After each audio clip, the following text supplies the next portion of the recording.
Welcome everybody to Hacker Valley Blue, where we get the industry's best and brightest cyber defenders to share their experiences and tips on how you can better defend your assets and networks.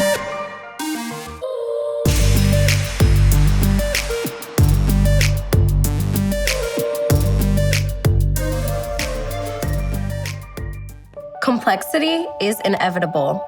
Everyone has challenges they're working through. But what really matters is how you adapt. How you react to what's happening in your life. Hi, Alex, interview, take one. In your environment. Oh, hi, beautiful. How are you? In the face of enormous complexity.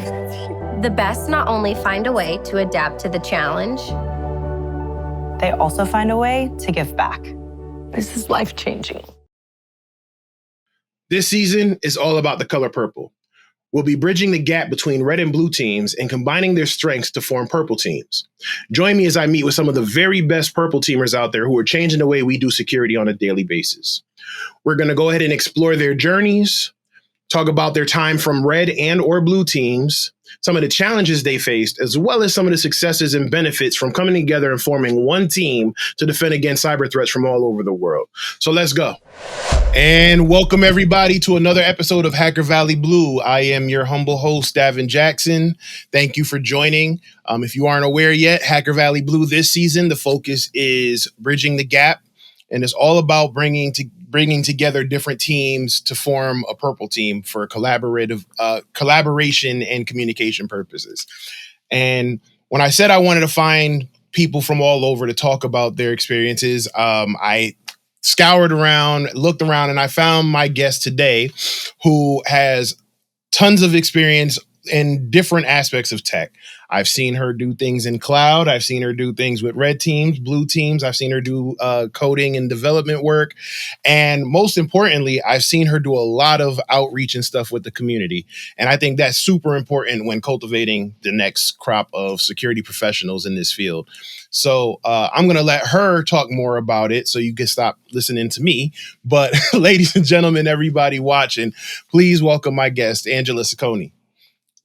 Hi, everybody. My name is Angela, and I do a lot of things like Davin was saying earlier. So as of right now, I am currently a community manager at MetaCTF, but it's not your typical community manager role. I do like a lot of tech-related things, so I'm trying to promote cyber education, whether it's on like cyber defensive side or red team side or a mixture in between. We do a lot of different capture the flag or cybersecurity competitions. And then I'm also a cyber competitions coordinator for Women's Society of Cyberjutsu. We're trying to do a CTF tonight, actually. And then I do a lot of volunteering with Women Who Code. So recently I did a web security basics that talked about how to prevent cross-site scripting. And I even showed examples of cross-site scripting in JavaScript. And then I also do a lot with the cloud community. So I just became an Amazon Web Services or AWS community builder, trying to promote cloud security there. And then I like to speak at events such as live streams and etc., panels with Cyberjutsu. And then recently I just became a YouTuber.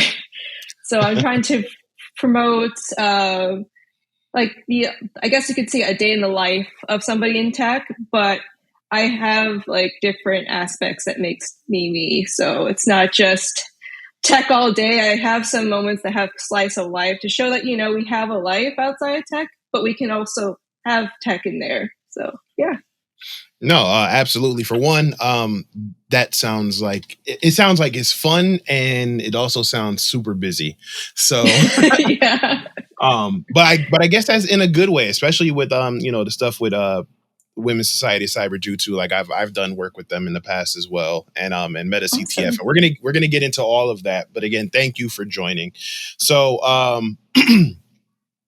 for those, again, who aren't familiar, Hacker Valley Blue, we talk about all things. I like to focus on my guests and their journeys and how they got started in the field.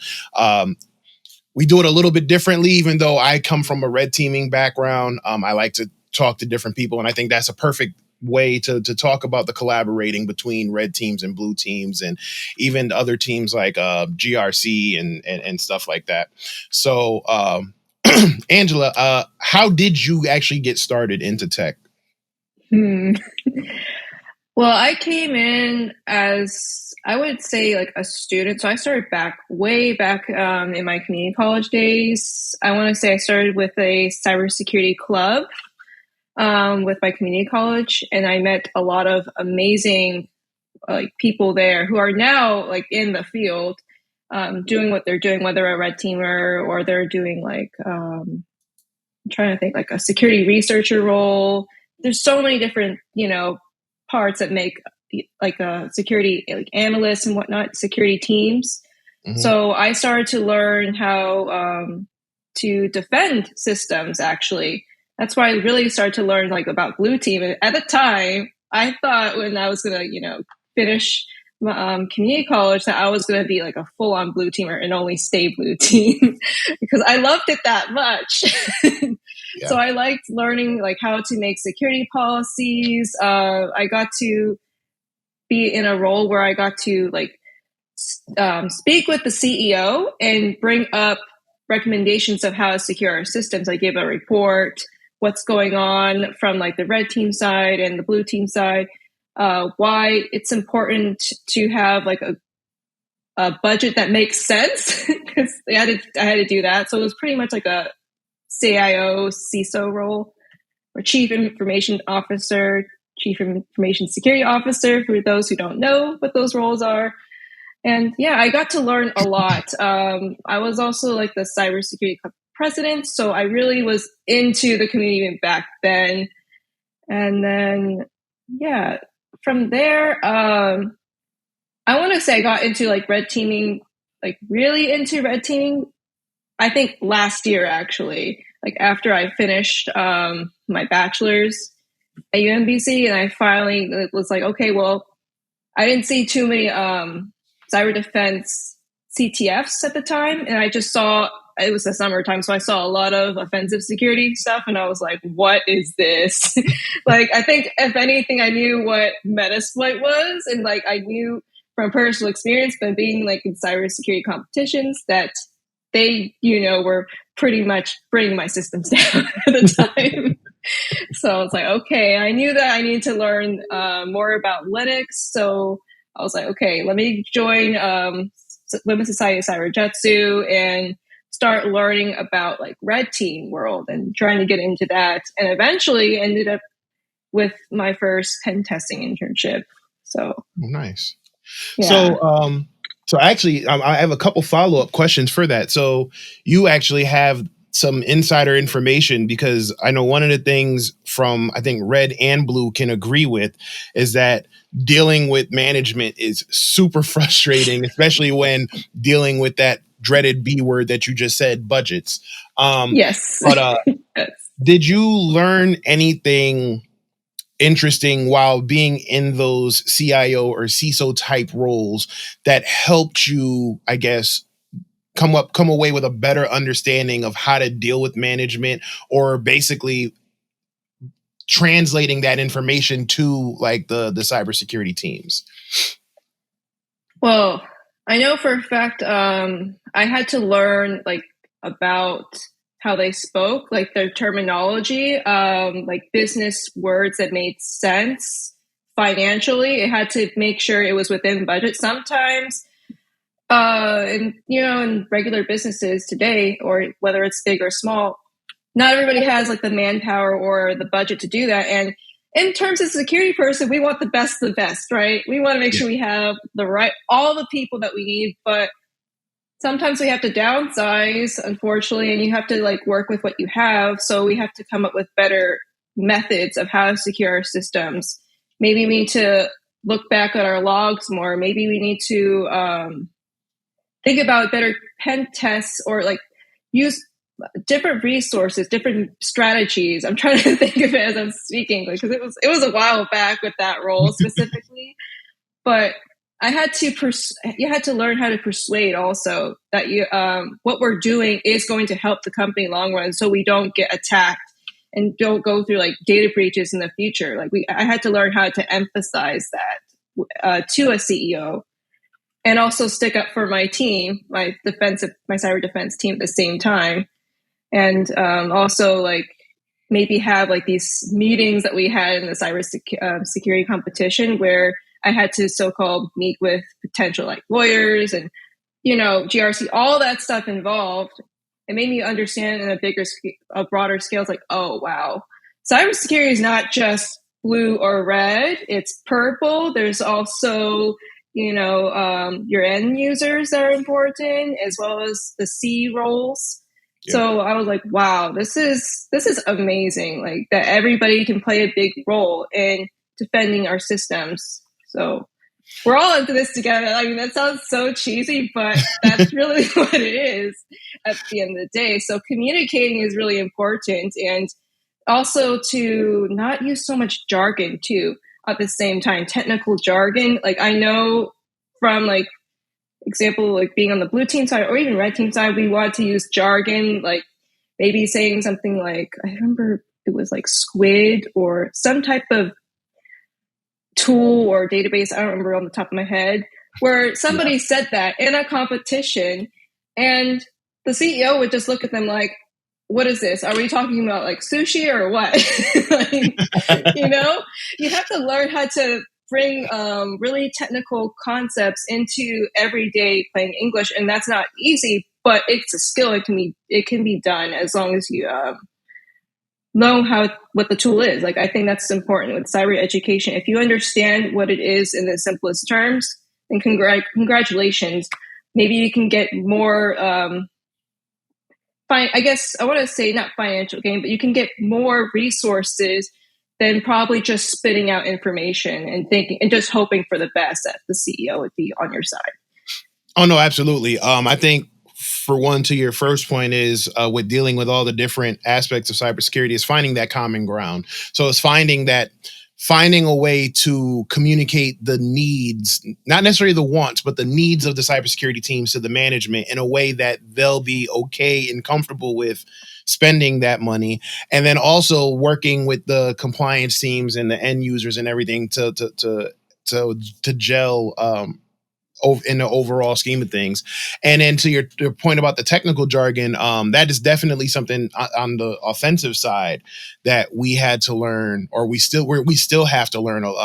Unfortunately, it's all about you can use that jargon, but you have to know when to use it, right? So I use the example of like writing a pen test report. So the first page, maybe page and a half, that's the executive summary. So it's literally just how bad is it? How is it? How are we going to fix it? And, that's it. I don't want to use the term dumb it down, but it's like, red, bad, green, good, yellow, medium, and you do that. And then when you get into the middle part of the pen test report, where you're basically explaining what you did play by play, then you can get a little technical, because that's for the technical audience. So you have to, it's almost like you have to speak multiple languages when dealing with corporations or corporate security teams, because you have to be able to speak it in a way that's effective. Because I've been on pen tests where we unfortunately, starting out, we were really technical, and the executives were just kind of like, so it's not bad. And we're like, no, this is very bad. And they're like, but we're good. And it's like, no, and then you have some where, it's not as bad and they think the sky is falling. So, you have to play to your audience. But yeah, so now you started off in the blue teaming side, and then you started looking at some CTFs, and you were introduced to the red side. Now I know we're talking about collaborating and all of that, but I do have to ask you, so what side, I know you said you loved blue teaming from day one, but after your experiences with the red teaming CTFs and stuff, like what aspect of it did you like more? Oh, with the red team side, I think I like the fact that I could be more creative. I think that I know that sounds weird, but like I was able to use like more scripts with like Python. I get to use Kali. Not that you couldn't on the blue team side, but it made more sense. You have all the tools there. I liked learning about like web application security, like cross-site scripting. I loved learning about like all of that. And then learning how to defend with that. I liked just learning how to mess with stuff. So like poking in the holes and just, you know, the privilege escalation, getting the access, keeping the access. And then like, I think I also like teaching about it too, by doing this through Women's Society of Cyberjutsu. So I do like a lot of CTF walkthroughs. So I really liked that part that I didn't think I would like until after I did CTFs. Yeah. But now, and I guess the next question is, I mean, so how, from learning those offensive tactics and tools and stuff like that, how did it improve your defensive capabilities as far as your knowledge, right? Because now you were able to see, okay, this is what's happening. So, you know, I use the example when I took a cyber forensics class. And I always say that class made me a better pen tester, because during that course, we were able to do an investigation on a machine that was hacked. And I was able to look at certain things that people would look at during a forensics investigation or incident response. So, you know, looking at logs and looking at this information, I felt like it made me a better pen tester, because now when I'm on a pen test, I know what to avoid. I know, I'm like, okay, let me not do this because this might trigger this. And if they try to do anything, they're going to look over here. And it was almost like playing a game of mental chess. So that's how it was for me. So my question was like, so with your experience doing the offensive CTFs, how did that improve your overall knowledge and on the defensive side? So I definitely have an answer to that. I think I'm able to catch things better. Like when I was first learning about cyber defense before I really learned about offensive security, I was like, okay, let me just think about like blocking certain ports, for example, blocking certain services. And then because I didn't have like so much experience, I was just doing this through a competition. And I learned about incident response, like how to respond to incidents, filling out the forms. I didn't think about like the pen testing process, so like how a hacker gets into a system. And once I learned like on a deeper scale by doing CTFs, like learning how, what was it, like a pass the hash works with like Metasploit, I was like, oh, well, if I know how they get in, then I know how to block it by logging that information. Maybe I can look at some Windows events logs, or maybe some like snort or something, you know, to actually show real evidence that, you know, they got in. And I'm able to stop that too at the same time. Yeah, no, definitely. I think one of the things that I guess led me to the thought process of being more collaborative was that same experience where it was kind of like when I first got into pen testing, it was almost like we were keeping everything that we did a secret. Right. So it's like, don't tell them how you did this, or don't tell them about this exploit. Don't tell them about that. And then, you know, when I became, I guess, like an in-house pen tester, so I moved from consultancies to in-house, they still kind of had that mentality where it's like, oh, we don't want to let the security team know what we're doing. And it's like, yeah, but I get it, but aren't we technically on the same team? I'm not even technically, we are on the same team. So we should probably let them know what we're doing, because we're simulating the bad guys. Right. And, you know, it was, to me, it was, I was mind boggled at the thought of, no, we don't want to let them know about that. And I'm like, but why not? Because if they can't defend against us, they're not going to defend against, you know, attackers that have no rules of engagement or no scope. So we should probably work a little bit more more together and let them know, hey, this is what we're doing. So in your experiences, like I said, with the CTFs and working on the offensive side and then also the defensive side, how many opportunities did you actually get to work together with the other side? So if you were doing a offensive type thing, how many opportunities did you get to work with the blue team? Or if you're on the blue team, how many times did you get to work with the red team? Well, I mean, I want to be like it's through all competitions, but it really is through the competitions. Like I got to, when we had breaks in the competitions, we had moments where we got to communicate with each other, just freely communicate with each other, like what was going on. We didn't explain what we did per se, but we gave each other like little hints from here and there. It's like, hey, you should probably, like, example, not keep that thing going because maybe somebody might be listening in, for example. That'd probably be the red teamer.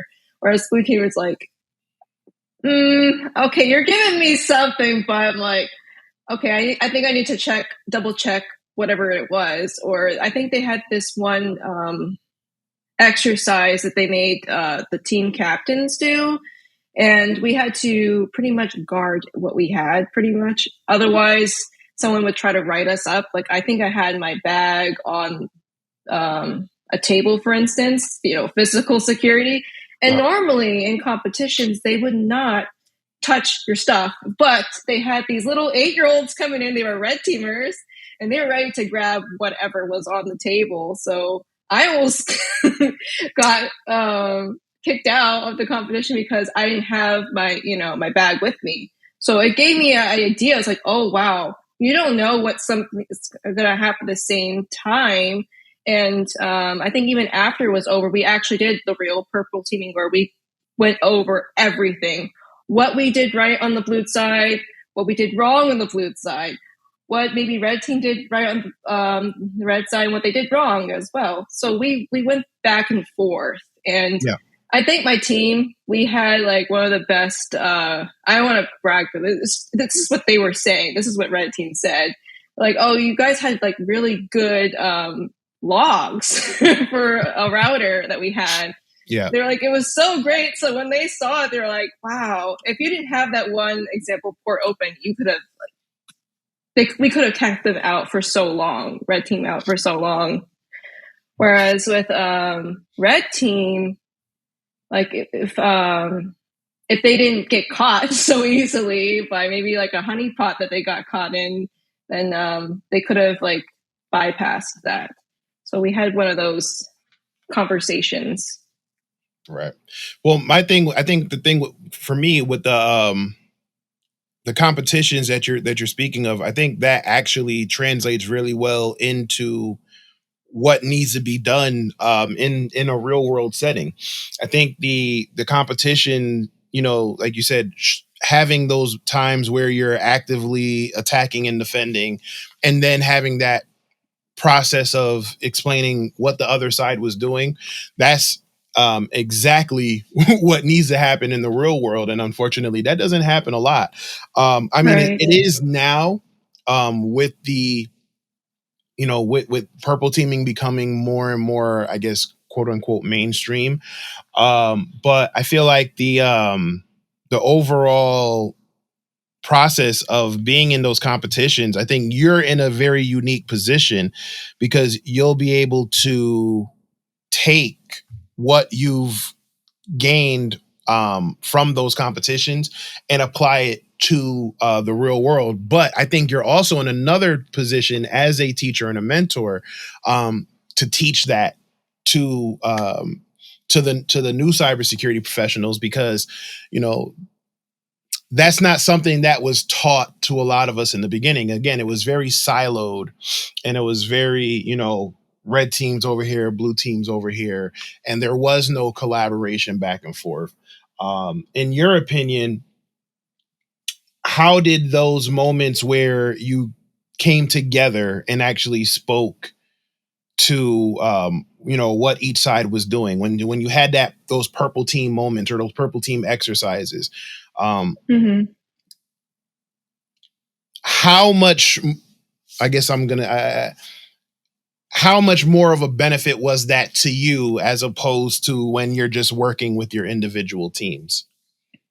It definitely opened my eyes because I thought, one way, like I thought, by example, just, catching, I guess, red team or like just trying to get the points to win the competition by trying to keep our services up as much as possible was the only way. I didn't think it made me think more, for me at least, it made me think more real world. Like I was like, okay, if I were to be in an actual like SOC team, SOC and security and operations center team, how would I be able to, defend against, red team or attackers in the real world? Like, what do I need to think about? Because for me, I'm thinking, okay, if I'm blue, I need to think red. Like, I need to think how they're getting in, how are they getting privilege escalation? How are they able to go through the whole way, or how are they able to just even get access? People don't really think about things like the most basic stuff, like changing your default like credentials, like your username and password, even on databases. Like admin, that needs to stop. It needs to stop. Like Yep.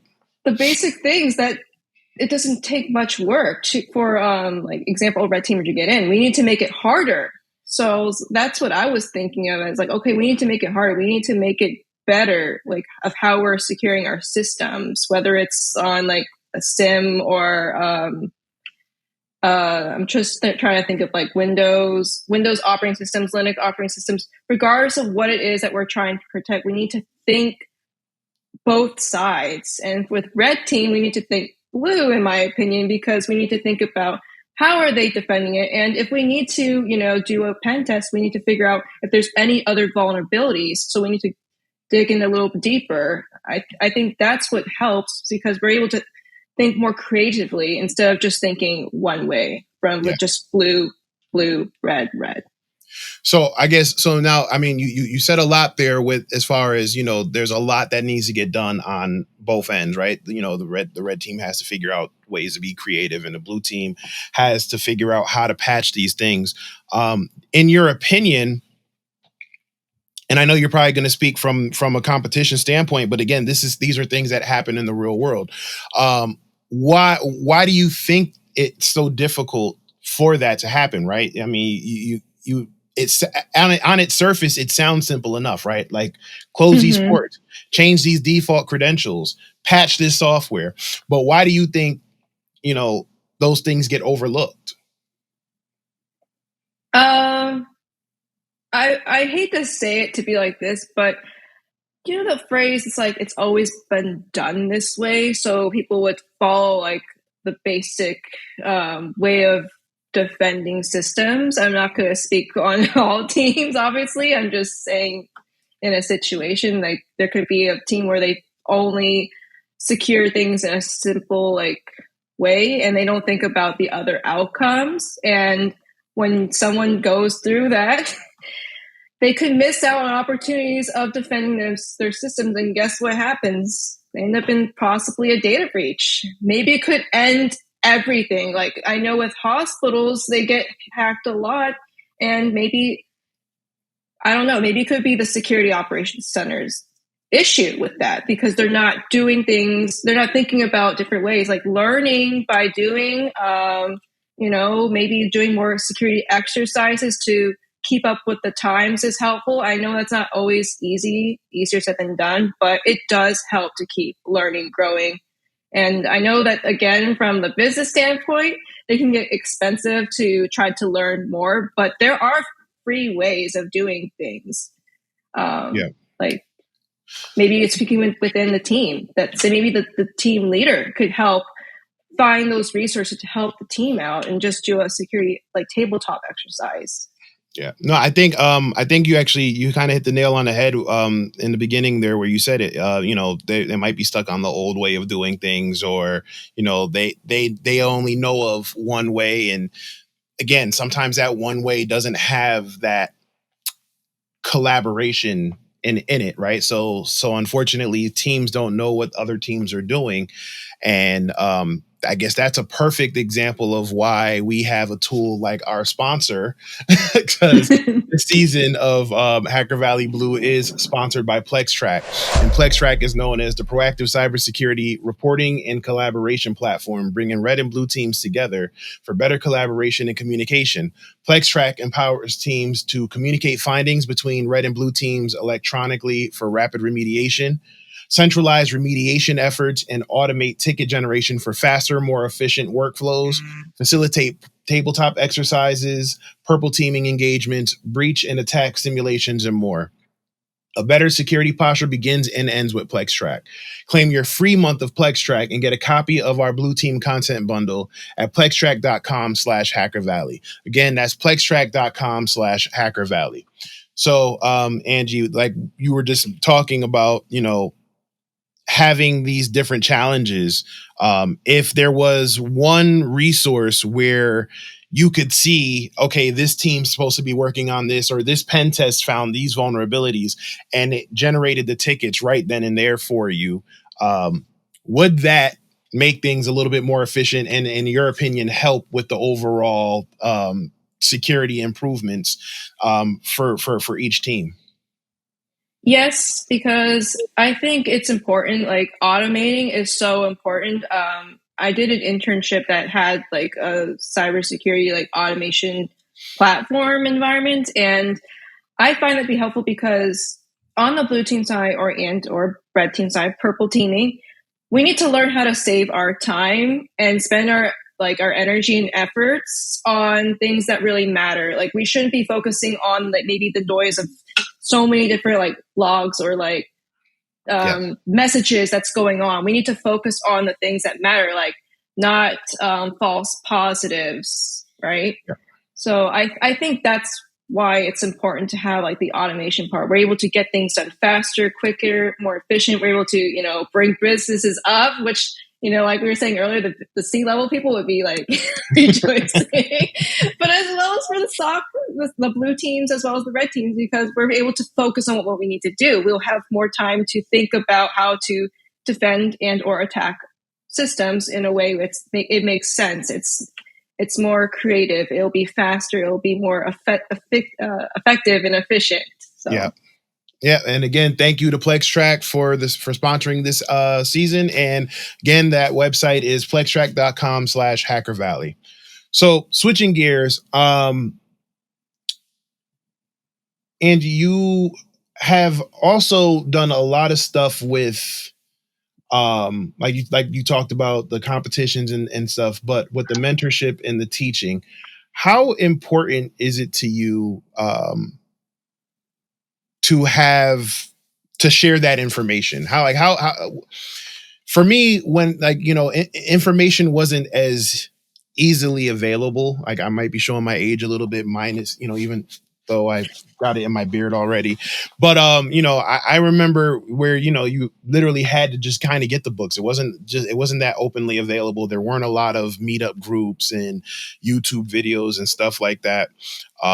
So, I come from literally I could show you my bookshelf over here. I literally have like hundreds of books on different topics, or I've printed whatever I found on the internet. I just printed it out. And now I feel like that information is a lot easier to come by, but unfortunately, people still have a hard time either obtaining that information, or people are still, for lack of a better word, gatekeeping that information. So with you, with the stuff that I see you doing, I see that you're a big advocate in like getting all of that information and getting it out to the people. How important is that to you? And was there something that led you to that decision, or is that just kind of how you've always been?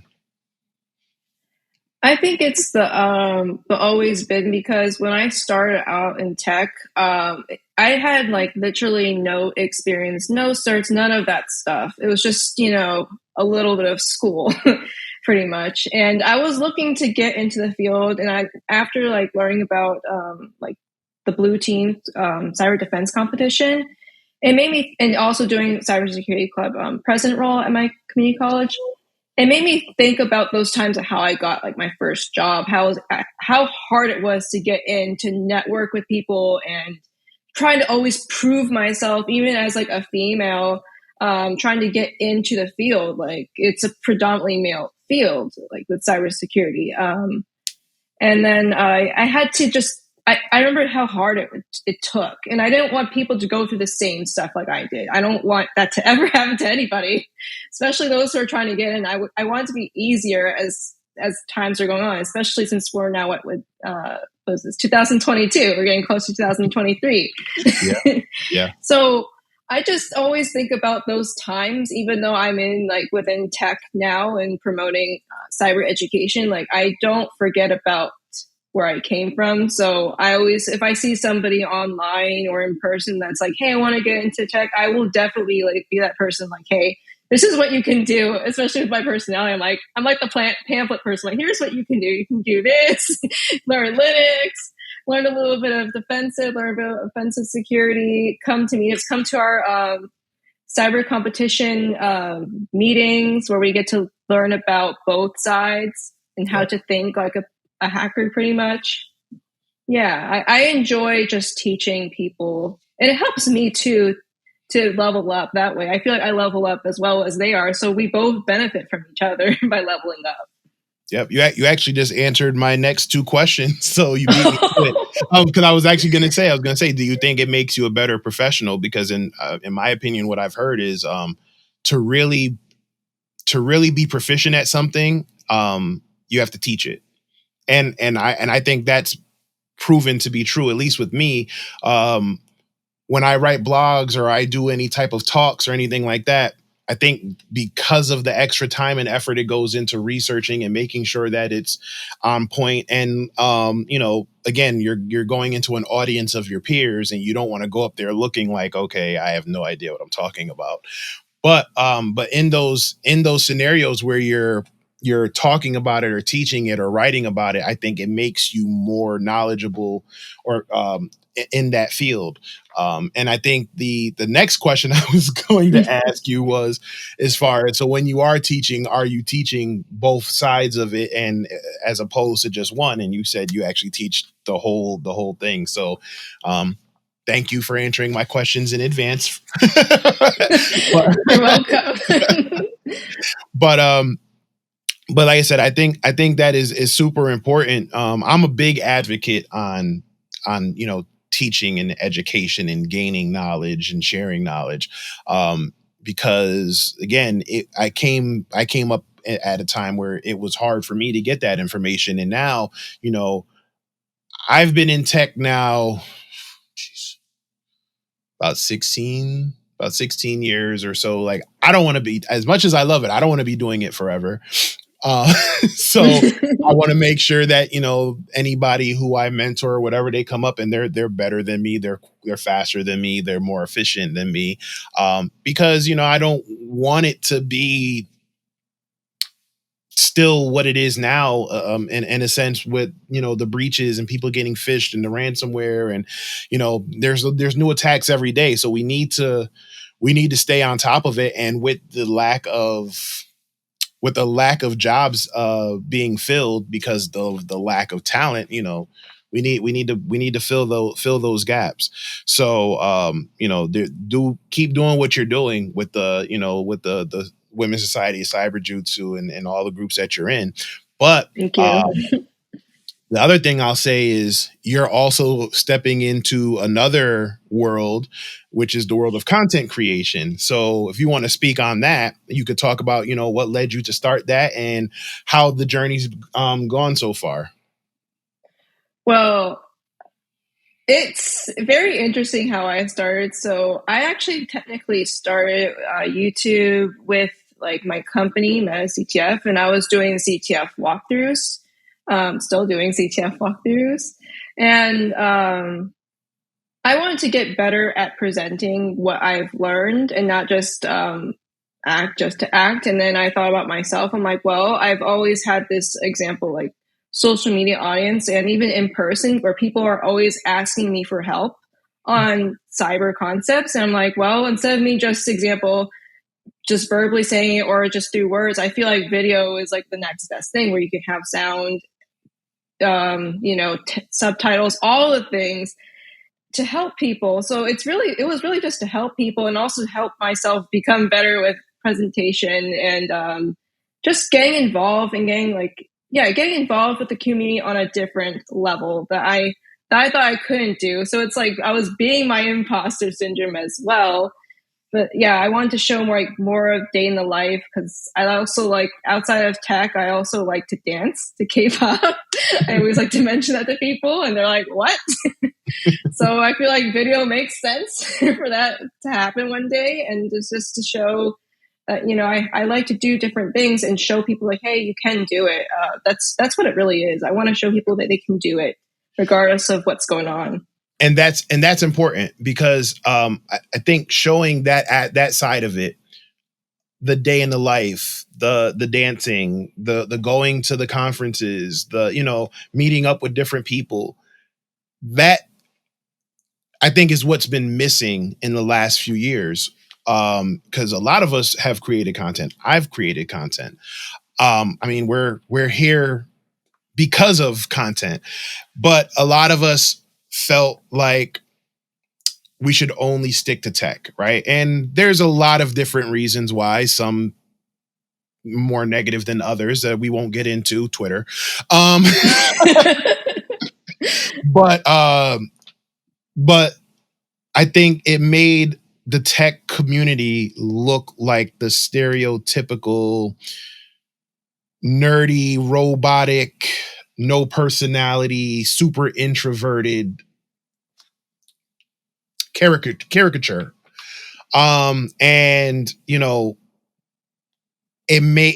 It pushed a lot of people away. Like when I tell people I'm in tech, especially knowing, my background or how I came up, when I talk to different people, especially in, underprivileged communities and stuff like that. And I go, yeah, I'm in tech. And they're like, you don't look like somebody who would be in tech. And I'm like, that's because you're only used to what is being portrayed from, TV or whatever back in the day, the little Poindexter pocket protector, pen holder and stuff. So I think it's super important to have some people do like what you're doing, like the day in the life, because I think it serves two purposes. One, it shows that the representation matters. So someone who looks like you can see you and go, I can identify with her. And if she can do it, then I can do it. And then they can see the fun side of what you're doing on your off time. And then it's like, oh, wow, that's great. I can do this job, but now it still affords me to have fun and do that. I think we've been so stuck on just the one side of it for so long that we've created these obstacles for ourselves that this generation of techs are having to deal with and fix. So again, kudos to you and keep going with that with that content. Now, what else can we expect to see from your channel? Besides dancing, so I'm trying to do also my own version of walkthroughs. I just enjoy this, like I said, the cyber education portion. Mm-hmm. I'm trying to bring more home labs into it. So I'm trying to teach people maybe how to dual boot something. Hint, hint. Because I feel like that's not there's enough videos, but there's not enough videos where there's someone like me that does that. So I want to prove it that it doesn't matter what you are or where you came from, that you can do it. So yeah. I'm trying to bring more inspirational talks too, to bring people in, because it can get really hard staying in tech and being in tech. Yeah, for sure. So I feel like need someone to cheer them up. So I'm trying to be there to let them know, hey, keep going. Don't even think about leaving. We need you in there. Just hang in there. We just got to change our mindsets. So no, that's definitely important. again, especially during these days and times and stuff, like I said, with everything that's been going on in the world and, people losing their jobs and stuff. No, it's definitely crucial to kind of keep people's spirits lifted and everything like that. Are you going to be doing now? I know you do stuff with like AWS and you're like the community manager. Are you doing stuff with AWS and cloud stuff on your channel as well? Or is that something separate? As of right now, it's something separate, but it's something to think about in the future because I'm always talking about it from time to time. Like literally, I think I joined a Twitter space that was kind of close to cloud or around cloud content, and I might be doing a study group around cloud, so it makes sense to talk about it at some point. So I know people are interested, and I want them to get in the field because I learned that it's not just becoming like a blue teamer or a red teamer. There's also cloud security roles. So I want people to know that there's more than one option. Stop answering my questions before I ask. Because I was going to say that. I was going to say, the next, yes, we're doing red teaming and blue teaming and now evolving to purple teaming, but eventually we're going to need to work on purple teaming aspects or that collaborative type of mindset into the clouds. I was leading up to it, but you no, that's great. And again, best of luck to you with everything that you got going on. So outside of the content and the K-pop dancing, what are some of your hobbies? So I enjoy reading. Primarily it's been fiction because I just want to get out of that nonfiction world. I feel like if in tech it's already nonfiction enough. Like going through that. So I've been reading stuff like, what was it? It's called The Forgotten Book. It's part of a series I can't remember the author, but I just remember the title. It's pretty much like a fictional story that talks about like, it's primarily different females and they're trying to they're like heroes pretty much. And they're trying to prove that they are the person that they are. And I'm also, I also enjoy like language learning. So as of right now, I'm trying to get closer to like my culture. So I'm half Korean, I'm half Italian, and I'm trying to learn those two languages as well as Spanish because I always am around the Hispanic Latinx community a lot. So try to learn a little bit of each, especially when I came from like a multicultural family. So I love learning languages and I try to put tech with it. Yeah. That's another hint for another video. but yeah, I enjoy learning different languages and just trying to incorporate with what I like. And then I'm trying to learn more about art itself, like digital art. Yeah. So, yeah. Yeah. It's good. It's good to have hobbies. It opens up that work-life balance and it gets you away from the keyboard. So I'm trying to get into drone photography. So nice. Yeah, so I bought an expensive drone because the one thing I hate more than anything is spending and wasting money. So I figured if I bought this expensive drone, I'm gonna have to go outside. But yeah, so I've picked up a couple things. I'm trying to actually get my my FAA, like the Part 10, I think it's the Part 107 license, or to do the drone photography. Like, so if I want to do like pictures of real estate or something like that. But yeah, like I said, it's been real cool to do that. And like I said, it gets you out of the house, it gets you to see different things. So I highly encourage that. Like, again, learning from the past, don't just drown yourself in all of the world of tech. You'll get burned out very quickly. All the time. So, and so I guess that's my advice, which leads into the last question for you. What advice would you give to anybody who wants to come into tech or is in tech and looking to make that transition into, like a purple teaming collaborative type environment? Well, this is what I usually say to people, whether it's in person or video or a live stream, is to keep growing, keep learning. Like if you want to learn about cloud, guess what? There's something called pen testing in the cloud, and you can also defend in the cloud. So if you learn about maybe the main technology that you want to learn that helps you get into maybe even purple teaming, learn the technology first and try to learn it all the way through. Like I've seen so many mistakes where people, example, want to learn about AWS and then they want to learn about Google Cloud and they want to learn about this cloud. Like, no, finish one first and then make a lab with that. Make your own personal lab. Like let all the curiosities be tested in that example sandbox environment. And just start playing with stuff. Just start setting things up, and also stay connected. Or if you're not, be in the community. There's a huge community out here today, whether it's in person or whether it's online. We have, like you said before, meetups. We have also this podcast. We have YouTube. We have, I think it was Twitch. We have so many different resources to help people get involved, and and you don't have to worry about like the money, for instance. What we're doing even today is it's free education content. Yep. So it's good to just not be afraid. I know it's easier said than done, but don't be afraid to fail and don't be afraid to succeed as well.